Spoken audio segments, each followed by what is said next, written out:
രാജ്യം 77ാം റിപ്പബ്ലിക് ദിനം പ്രൗഢമായി ആഘോഷിച്ചു. ഇത്തവണത്തെ റിപ്പബ്ലിക് ദിന ആഘോഷങ്ങളുടെ പ്രധാന തീമായത് വന്ദേമാതരമായിരുന്നു. 150 കൊല്ലങ്ങൾക്ക് മുൻപ് കൊൽക്കത്ത നഗരത്തിനടുത്തുള്ള സ്വന്തം വീട്ടിൽ വെച്ച് ഒരു അക്ഷയ നവമി ദിനത്തിലാണ് ബങ്കിം ചന്ദ്ര ചാറ്റർജി വന്ദേമാതരം രചിച്ചത്. 1875 നവംബർ മാസം 7-ന്. പിന്നീട് അത് ഇന്ത്യൻ സ്വാതന്ത്ര്യ സമരത്തിന്റെ മുദ്രാവാക്യവും ചാലക ശക്തിയുമായി മാറി. ഇന്ന് ഡൽഹിയിലെ കർത്തവ്യ പഥിൽ പല ആവൃത്തിയിലും ഈണത്തിലും വന്ദേമാതരം പലവുരു മുഴകി. വൈദേശിക പരമാധികാരത്തിന് മുന്നിൽ കീഴടങ്ങാത്ത ഇന്ത്യൻ സ്വാതന്ത്ര്യ വാഞ്ഛയുടെ പ്രതീകമായി ദേശാഭിമാനത്തിന്റെ രൂപകമായി മാറിയ ദേശീയ ഗീതമാണ് വന്ദേമാതരം. ത്യാഗത്താൽ വിശുദ്ധീകരിക്കപ്പെട്ട ഗാനം എന്ന് മഹാത്മാഗാന്ധി വിശേഷിപ്പിച്ച ഗീതകം ഇന്ത്യൻ ഭരണഘടന അസംബ്ലി ജനഗണമനയ്ക്കൊപ്പം ബഹുമാനിക്കേണ്ടതായി കണ്ട് വന്ദേമാതരത്തെയും അംഗീകരിച്ചിട്ടുണ്ട്. പക്ഷേ ഈ അടുത്ത കാലത്ത് വന്ദേമാതരം രാഷ്ട്രീയ ചർച്ചയാകുന്നത് ചില വിവാദങ്ങൾക്കൊപ്പമാണ്. കോൺഗ്രസ് പാർട്ടി വന്ദേമാതരത്തിന്റെ പ്രാധാന്യം കുറച്ചു കളഞ്ഞുവെന്ന് കേന്ദ്ര സർക്കാരും BJPയും കുറ്റപ്പെടുത്താൻ തുടങ്ങിയിട്ട് കാലങ്ങൾ കുറച്ചായി. എന്താണ് വന്ദേമാതരത്തിന്മേലുള്ള തർക്കം? ആ തർക്കത്തിൽ ആർക്കെന്ത് ഗുണം? എന്തൊക്കെയാണ് അതുകൊണ്ട് ലക്ഷ്യമിടുന്നത്? സ്പോട്ട്ലൈറ്റ് ആരംഭിക്കുന്നു. വന്ദേമാതരം രാഷ്ട്രീയ ആയുധമാക്കുകയാണോ BJP? വന്ദേമാതരം ദേശീയ ഗീതമായതിന് സവിശേഷമായ ഒരു ചരിത്ര പശ്ചാത്തലം കൂടിയുണ്ട്. 1870കളോടെ ബ്രിട്ടീഷ് സാമ്രാജ്യം അതിന്റെ രാജകീയ ഉപചാരങ്ങൾ ഇന്ത്യൻ ജനതയ്ക്ക് മേൽ നിർബന്ധപൂർവ്വം അടിച്ചേൽപ്പിക്കാൻ തുടങ്ങി.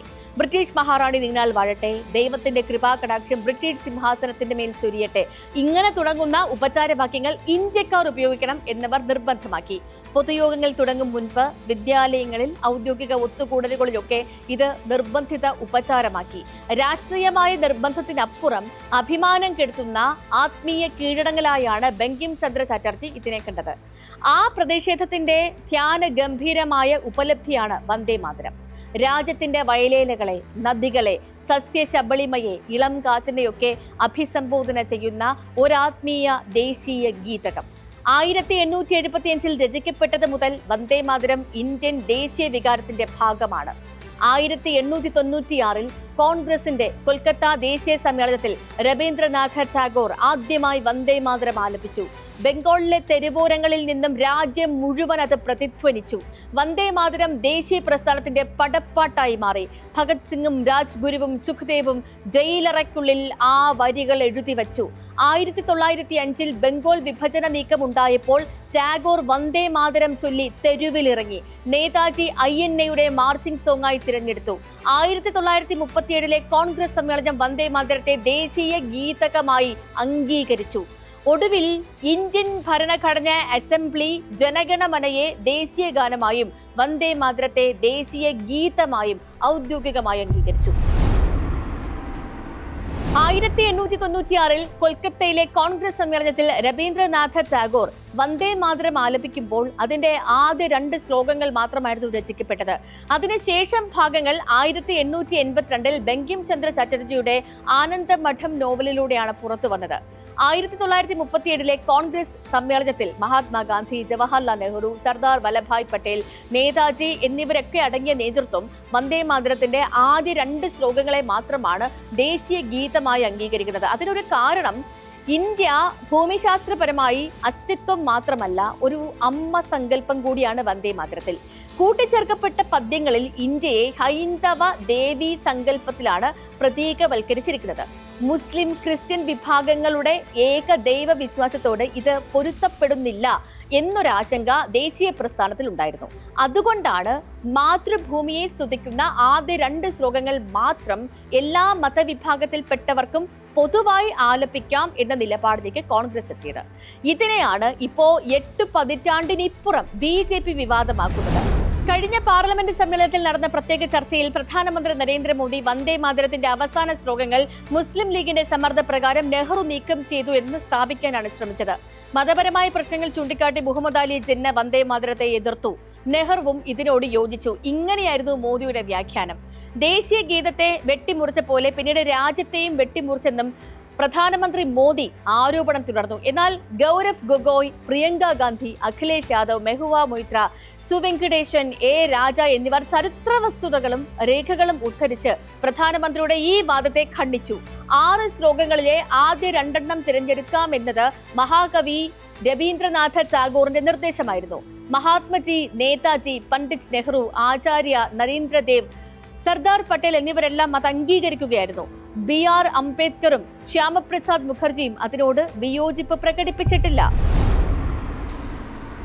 നമ്മുടെ ഭരണഘടന അസംബ്ലി വിഭാവനം ചെയ്തത് പ്രകാരം ജനഗണമന ദേശീയ ഗാനവും വന്ദേ മാതരം ദേശീയ ഗീതവുമാണ്. എന്താണ് വ്യത്യാസം? ഇന്ത്യയുടെ ദേശീയ ബോധത്തിന്റെയും സ്വാതന്ത്ര്യത്തിന്റെയും പ്രതീകമാണ് വന്ദേ മാതരം. അരബിന്ദ് ഘോഷ് ഭാരതത്തിന്റെ പുനർജന്മത്തിന്റെ മന്ത്രം എന്നാണ് ഇതിനെ വിശേഷിപ്പിച്ചത്. എന്നാൽ വന്ദേ മാതരം ആലപിക്കാൻ ആരെയും നിയമപരമായി നിർബന്ധിക്കാനാകില്ല. ആലപിക്കാതിരുന്നാൽ അത് ദേശവിരുദ്ധമായി കണക്കാക്കാനാകില്ലെന്നും സുപ്രീം കോടതി വ്യക്തമാക്കിയിട്ടുണ്ട്. വന്ദേ മാതരം ദേശീയ വികാരത്താൽ ശക്തമാണെങ്കിലും എല്ലാ മതവിഭാഗങ്ങൾക്കും വിശ്വാസപരമായി ഒരുപോലെ സ്വീകരിക്കാനാവില്ല എന്നൊരു വിമർശനം ഉയർന്നിട്ടുണ്ട്. അതിന് കാരണം അത് ഹൈന്ദവ ദൈവിക രൂപത്തിലാണ് ജന്മഭൂമിയെ ആരാധിക്കുന്നത് എന്നതാണ്. വന്ദേ മാതരം പ്രസിദ്ധീകരിച്ച ആനന്ദമഠം നോവലിൽ നിന്ന് പ്രചോദനം ഉൾക്കൊണ്ടാണ് അബനീന്ദ്ര ടാഗോർ ആദ്യമായി ഭാരതമാതാ ചിത്രം വരയ്ക്കുന്നതെന്നും നമുക്കറിയാം. അപ്പോൾ ഈ ചിത്രത്തെ പലവട്ടം പരിഷ്കരിച്ച് തീർത്തും ഹൈന്ദവ ദേവതാ സങ്കല്പത്തിലേക്ക് മാറ്റി വരച്ചുണ്ടാക്കിയ പതിപ്പാണ് ഇപ്പോ സംഘപരിവാർ സംഘടനകൾ അവരുടെ സങ്കല്പത്തിലെ ഭാരതമാതാവായി ഉപയോഗിക്കുന്ന ചിത്രമെന്നും ഈ കൂട്ടത്തിൽ ഒന്ന് ഓർമ്മിപ്പിക്കട്ടെ. ഇന്ത്യയുടെ സാംസ്കാരിക വൈവിധ്യത്തെ ഉൾക്കൊള്ളുന്ന രാഷ്ട്രീയമോ മതപരമോ ആയ സൂചനകൾ ഇല്ലാത്ത ഗാനം എന്ന നിലയിലാണ് ജനഗണമനയെ ദേശീയ ഗാനമാക്കിയത്. അതേ വേളയിൽ തന്നെ സ്വാതന്ത്ര്യ സമര കാലത്ത് വിപ്ലവാത്മകമായ മുദ്രാവാക്യങ്ങളും ധ്യാനാത്മക ദേശീയ ഗീതകമായും ഒരേപോലെ മാറിയ വന്ദേ മാതരത്തെ നമ്മൾ ദേശീയ ഗീതമായും നിലനിർത്തി. ദേശീയ ഗാനത്തിന് തത്തുല്യമായ പ്രോട്ടോകോൾ പരിധിയിൽ ഇപ്പറഞ്ഞ കാരണങ്ങൾ കൊണ്ട് വന്ദേ മാതരം വന്നില്ല എന്ന് മാത്രം. ഒരു ബഹുസ്വര സമൂഹം ചെയ്യേണ്ട പക്വത നിറഞ്ഞ തീരുമാനമായിരുന്നു. ജനഗണമനയുടെ തത്തുല്യമായ പ്രോട്ടോകോൾ വന്ദേ മാതരത്തിനും നൽകുന്ന ആലോചനയാണ് ഇപ്പോൾ കേന്ദ്ര സർക്കാർ പരിഗണിക്കുന്നത്. കഴിഞ്ഞ മാസം ഇത് സംബന്ധിച്ച് ആലോചിക്കാൻ കേന്ദ്രം ഒരു ഉന്നതതല യോഗം വിളിച്ചിരുന്നു. വന്ദേ മാതരം ആലപിക്കുന്നത് നിയമപരമായി നിർബന്ധമാക്കുക, അതായത് ഭരണഘടനയുടെ 51A വകുപ്പിൽ ഭേദഗതി വരുത്തി ദേശീയ ഗാനത്തിനൊപ്പം വന്ദേ മാതരത്തെയും ആദരിക്കുന്നത് പൗരന്റെ മൗലിക കടമയായി ഉൾപ്പെടുത്തുക. വന്ദേ മാതരം ആലപിക്കാതിരിക്കുകയോ അനാദരവ് കാട്ടുകയോ ചെയ്താൽ ദേശീയ ചിഹ്നങ്ങളോടുള്ള അനാദരവ് തടയുന്ന 1971 നിയമം അനുസരിച്ച് തടവും പിഴയും ചുമത്തുക എന്തും തുടങ്ങിയ ആലോചനകളാണ് കേന്ദ്രത്തിന്റെ പരിഗണനയിലുള്ളത്. തൊഴിലില്ലായ്മയും പണപ്പെരുപ്പവും അടക്കമുള്ള പ്രശ്നങ്ങളിൽ നിന്നും ശ്രദ്ധ തിരിക്കാനുള്ള കണ്ണിൽ പൊടിയിടലാണ് ഇതെല്ലാം എന്ന് കോൺഗ്രസ് പറയുന്നു. ദേശീയത നിർബന്ധപൂർവ്വം അടിച്ചേൽപ്പിക്കുന്നത് വ്യക്തി സ്വാതന്ത്ര്യത്തിന് വിരുദ്ധമാണെന്നുമാണ് ഇക്കാര്യത്തിലെ കോൺഗ്രസിന്റെ നിലപാട്. ജനഗണമന പാടുന്നത് തന്നെ നിർബന്ധമല്ലെന്ന് ഇന്ത്യയുടെ പരമോന്നത നീതിപീഠം വിധിച്ചിട്ടുള്ളതും നമുക്ക് ഓർക്കാം. ഇക്കാര്യത്തിലെ ഇന്ത്യയിലെ ഏറ്റവും പ്രധാനപ്പെട്ട കേസുകളിലൊന്ന് കേരളത്തിൽ നിന്നായിരുന്നു. 1986 Bijo Emmanuel versus state of Kerala. യഹോവ സാക്ഷി വിശ്വാസികളായ 3 കുട്ടികൾ അവർ സ്കൂളിൽ ദേശീയഗാനം പാടുമ്പോൾ കൂടെ പാടിയില്ല. യഹോവയെ അല്ലാതെ മറ്റൊന്നിനെയും വാഴ്ത്താനാകില്ല എന്ന മതവിശ്വാസമായിരുന്നു പ്രശ്നം. അവരെ പുറത്താക്കിയ സ്കൂളിന്റെ നടപടി സുപ്രീം കോടതി വരെ എത്തി. സുപ്രീം കോടതി കുട്ടികളുടെ മതവിശ്വാസത്തെ അംഗീകരിച്ചു. ദേശീയ ഗാനം പാടുന്നത് നിർബന്ധമല്ലെന്നും എഴുന്നേറ്റ് നിൽക്കുകയും ബഹുമാനം കാണിക്കുകയും ചെയ്താൽ മതിയെന്നായിരുന്നു അന്നത്തെ കോടതി വിധി. എന്നാൽ ദേശീയ ഗീതത്തിന്റെ കാര്യത്തിൽ ഈ വ്യവസ്ഥകളൊന്നുമില്ലെന്ന് കേന്ദ്രം 2022 സുപ്രീം കോടതി അറിയിച്ചതാണ്. ഇപ്പോൾ വന്ദേ മാതരം വീണ്ടും ദേശസ്നേഹ വിഷയമാകാനുള്ള കാരണം പശ്ചിമ ബംഗാൾ നിയമസഭാ തിരഞ്ഞെടുപ്പ് അടുത്തു വരുന്നതാണെന്നും വിമർശനമുണ്ട്. ചുരുക്കത്തിൽ വന്ദേ മാതരം ഇന്ത്യൻ ദേശീയതയുടെ പ്രതീകം തന്നെയാണ്.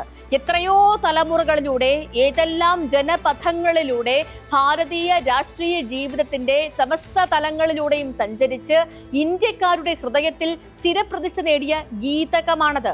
പക്ഷേ അതിന്റെ ആലാപനം നിർബന്ധമല്ല. അതാണ് ഇന്ത്യ സങ്കല്പത്തിന്റെ ഗരിമ. കാരണം ആർട്ടിക്കിൾ 25 പ്രകാരം വിശ്വാസ സ്വാതന്ത്ര്യവും ഇന്ത്യൻ ഭരണഘടനയുടെ അതിന്റെ പൗരന്മാർക്ക് ഉറപ്പു നൽകുന്നുണ്ട്. ബംഗാളിന്റെ സാംസ്കാരിക ധാരയിൽ വലിയ വൈകാരിക പ്രാധാന്യമുള്ള വന്ദേ മാതരത്തെ ഓട്ടാക്കി മാറ്റാനുള്ള ഒരു ശ്രമമായി മാത്രമേ ഇപ്പോഴത്തെ കേന്ദ്ര സർക്കാർ നീക്കത്തെ സ്പോട്ട്ലൈറ്റ് കാണുന്നുള്ളൂ. മറ്റൊരു വിഷയമായി നാളെ വീണ്ടും ഇതേ സമയം.